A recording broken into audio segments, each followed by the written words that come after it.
Why wait to see if you'll get something you like this Valentine's Day when you can go to BlueNile.com and find something you'll love? Whether you're looking to treat yourself to a little winter sparkle or show a galentine how much you appreciate them, Blue Nile offers a wide selection of high-quality designs, expert guidance, and free 30-day returns for the ultimate peace of mind. You can even design your own jewelry. Right now, save up to 50% at BlueNile.com. That's BlueNile.com.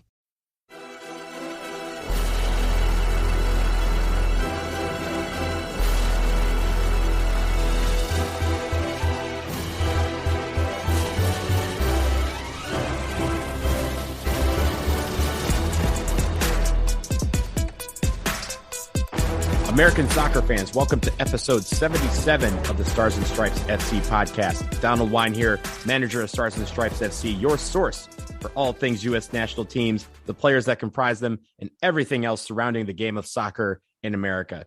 I am back after a couple of weeks absence, but trust me, it was a long trip. It was a great trip, and I'm here to talk all about everything that has happened. We are in the World Cup. The United States men's national team qualifies for the World Cup. We will obviously talk about the window, the World Cup draw. We are in the World Cup. We obviously found out who we will draw in the 2022 World Cup. I was in Doha at the World Cup draw, which is something that still blows my mind. We will talk about that. We also have the Nations League draw, the greatest tournament in the world. We are in League A.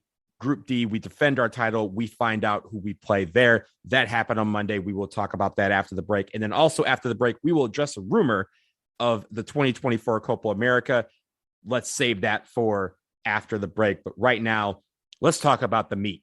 Let's talk about what we came here for. And that is the United States men's national team qualifying for the 2022 World Cup.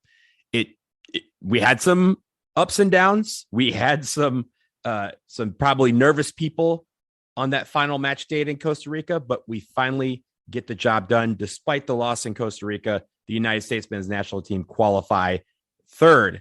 They directly qualified to the 2022 World Cup. Costa Rica finishes in fourth. Canada and Mexico tie for first. Canada is first by goal difference. So let's go through the window real quick. It started on March 24th at the Estadio Azteca in Mexico City. Mexico 0, USA 0. For the third straight time, the U.S. leaves Azteca with a point. I was privileged enough to be in the building, and the building was reduced capacity. They had about 50,000 people there, but the American fans who were there, about 750 of them, were incredible. It was a loud, boisterous away section, just battling. And for this game, the United States, it's almost, you felt like they should have won because they had more of the chances. They were the better team on the night, I thought.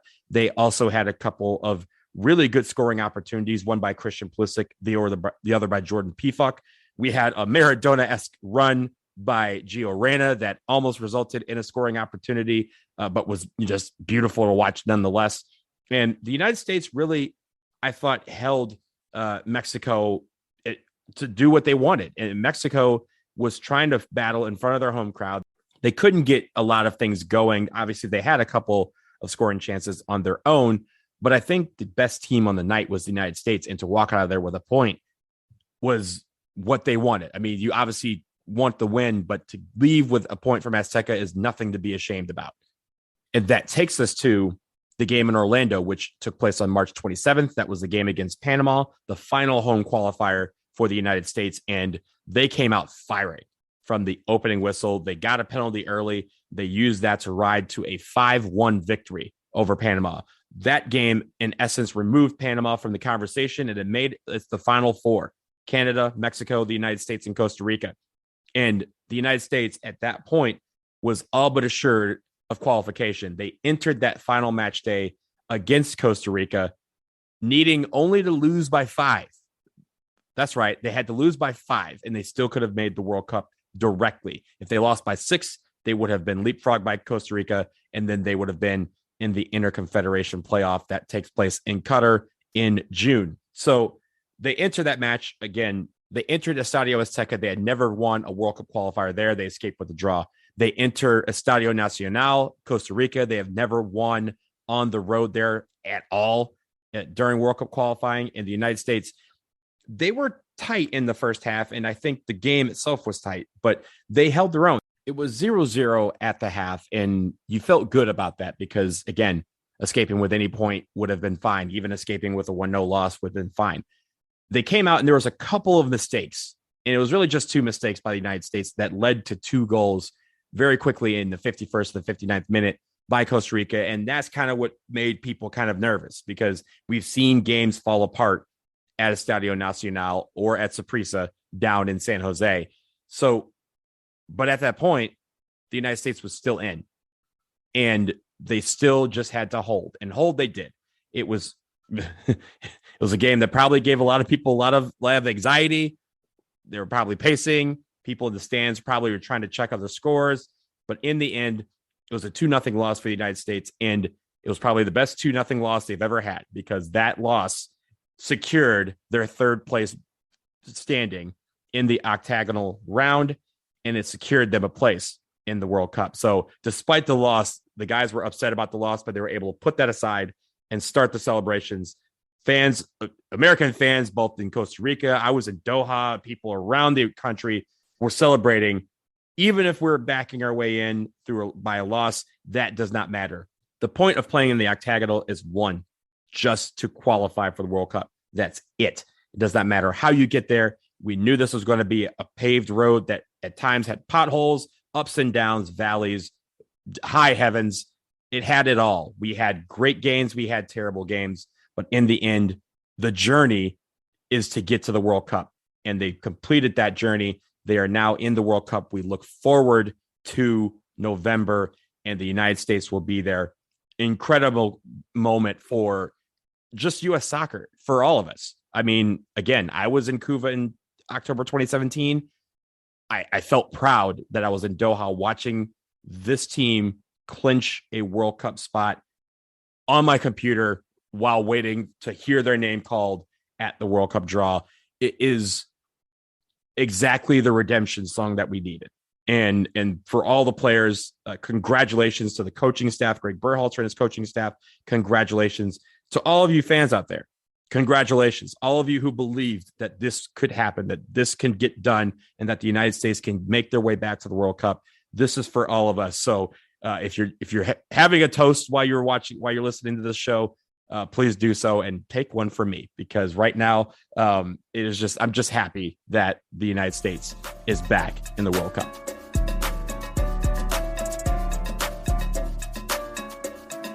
So now that we're in the World Cup, just a few days after that final match in Costa Rica, the U.S. learned who they would be facing in said World Cup. I was at the World Cup draw in Doha. Again, just an absolutely mind-boggling experience to be there, just to be in Doha, to be surrounded with Samuel Eto'o just a couple of rows away from me while I'm chilling at the back of this huge room where the ping pong balls were being pulled out of the bowl, and the whole world, billions of people learning who would play who in the 2022 World Cup. Just absolutely incredible that I was, just lucky enough to be there. And I'm really, really just fortunate that I was able to be in the building. But really, for the United States and for us as fans, we find out who we're playing. And for the World Cup draw, obviously broken up into 8 groups, A through H.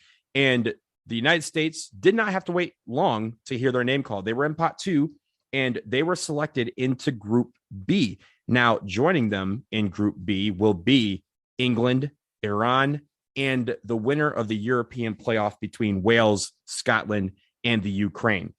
Just an interesting group. The storylines of England, I almost, once they slotted England, I almost just knew that they were going to draw England in this World Cup. We go back to 2010 to that epic game that we had in South Africa.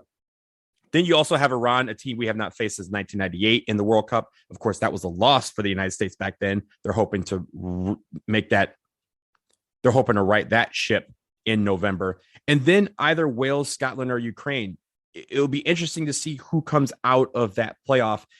For all intents and purposes, it sounds like the Ukraine may not be ready to play in June. They've already asked for the playoff to be pushed back even further. UEFA has at this point rejected that request. And it's just unfortunate that they're in a situation that they have to kind of put aside the fact that they are being invaded by Russia to play a game of soccer to try and get to the World Cup. But right now, that's the situation that they are in. And they will face Scotland, and then the winner will face Wales. And either of those teams, any of those teams, would be a decent matchup for the United States. But this is a group that I think the U.S. can get out of. Iran is very good. England is very good, but each of these teams have their holes, and so do the United States. We obviously have some questions at striker, who's going to provide the goals. Will Christian Pulisic be healthy? And all these guys that we've had out, will they all be healthy for the World Cup? It's always going to be a question. But the U.S. at full strength can get out of this group, and it'll be great to watch them try. They have 3 games. They first start against the European winner, either Wales, Scotland, or Ukraine. That will be on the opening day of the World Cup, November 21st at 10 p.m. local time, 2 p.m. Eastern time. Keep in mind that all of the matches in the group stage for the United States will be at 2 p.m. Eastern time, 10 p.m. in Doha. I think that's great for TV, and really it will bode well for fans trying to watch. The second game will be on Black Friday against England. Everybody has the day off for Black Friday. You don't need to go to the stores. Y'all don't need stuff. Just go to your local bar, go to your TVs, get your TVs ready, have your watch parties, go to the arenas or wherever they're going to be having huge watch parties, and watch that game on Black Friday against England. And then finally, on November 29th, they will wrap up the group stage with that match against Iran. And hopefully that will be the match that sends them to the round of 16. Again, there is 32 teams in this World Cup. The U.S. is one of them. We're glad to be one of them. Other teams that are in this draw from CONCACAF, obviously Mexico. Mexico is in Group C with Argentina, Saudi Arabia, and Poland. You also have Group E, which will have Costa Rica if they win their playoff against New Zealand, Spain, Germany, and Japan. So Costa Rica did not get a good draw there. And then in Group F, you have Canada, the winners of the Octagon. They will face Belgium, Morocco, and Croatia. So there's CONCACAF. The United States, I think, is in a good position to play well, get out of the group. And if they can get out of the group, who knows what can happen? It's the knockout stage of the World Cup where anything can happen. So congratulations once again to the United States and to all of us. We will see you in Qatar in November. Let's pause for a quick break. On the other side, there was another draw that took place earlier this week, and we will talk about the Nations League draw and what that means, and also the rumor that the Copa America could be coming to the United States. Is it true? I will tell you after this.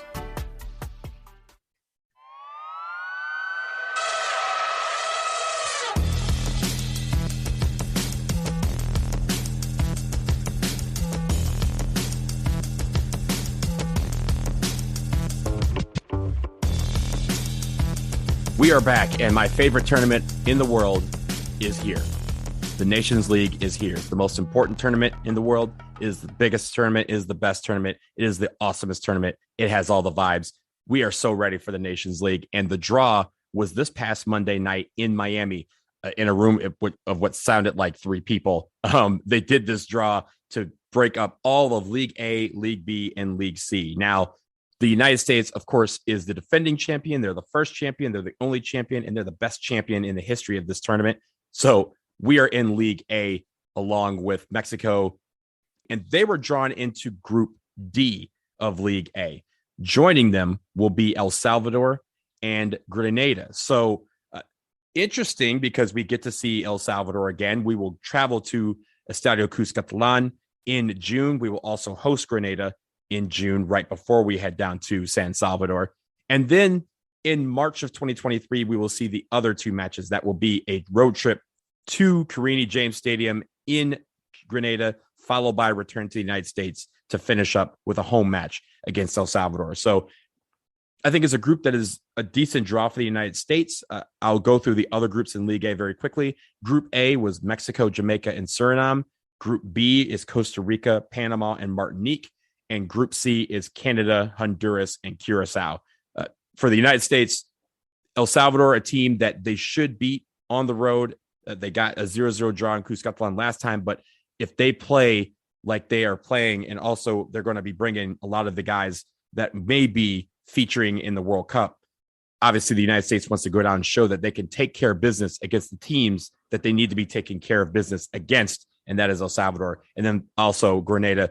That should be an easy home match, but that is why they play the games in the Nations League. And Grenada is going to want to come out and show that they belong in League A by upsetting the Americans. So the Stars and Stripes are going to have their work cut out for them, but I think they are ready for the Nations League draw. And I hope you guys are ready. Again, those match dates coming up in June 10th at home against Grenada, followed by a June 14th appearance at Estadio Cuscatlán against El Salvador.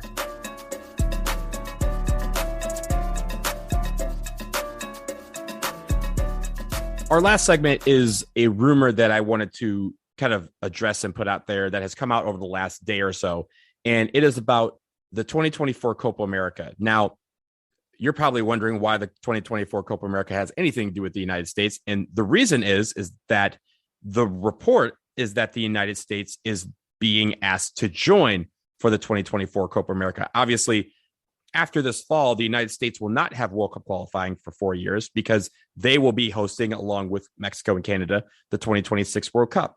And because of that, they're going to need opportunities to play good competition in competitive matches. And the 2024 Copa America stands out like a sore thumb as a place that the United States would want to get involved. However, the report goes on, the one that is being circulated, the report goes on to say that the negotiations are not just about the United States playing in Copa America in 2024, it's that they are trying to get the tournament to be played in the United States. Now, obviously, there is precedent for this. In 2016, the Copa America Centenario was played in the United States. It was kind of a one-off tournament to recognize the 100 years of the Copa America. But this one is different because right now, the 2024 Copa America is supposed to be played in Ecuador. And this would be a shift in the rotation that CONMEBOL already has with its 10 teams and hosting Copa America. Ecuador was supposed to actually host in 2020. They switched with Brazil, and now they're slated to host in 2024. And this report is saying that that is not true, that they are going to hold the United States. Well, there's a couple of things that I want to address about this. One, it should be played in Ecuador. It's been announced that it's playing in Ecuador. When they played last year, they basically said, see you in Ecuador in 2024. This report, people are forgetting the fact that just this past summer, Ecuador was told to be the host of this tournament in 2024, and they're preparing to do so. The second thing is this. The United States should not be forcing another region's tournament to be played in the United States. They should be going to play in that tournament. They should go to Ecuador. And I think a lot of fans would agree with me when I say that the U.S. should play more games away from home. Yes, the World Cup is going to be played in the United States. They will have plenty of opportunities to play matches here at home, but they kind of use that as a crutch at times. And I think that U.S. soccer should try and expand their horizons and play in unfamiliar places. When's the last time they played in Ecuador? It's been a long time. And they've played Ecuador here in the United States on several occasions. They've also played them, I believe, in Europe, but they haven't played them in Ecuador. They haven't played anybody in Ecuador in a long time. And the last time I believe they were in South America was in 2016 or 2015. And someone can check me on that, but it's been almost 8 years. And by this point in 2024, it will have been 9 years since we last saw the United States play a game in South America.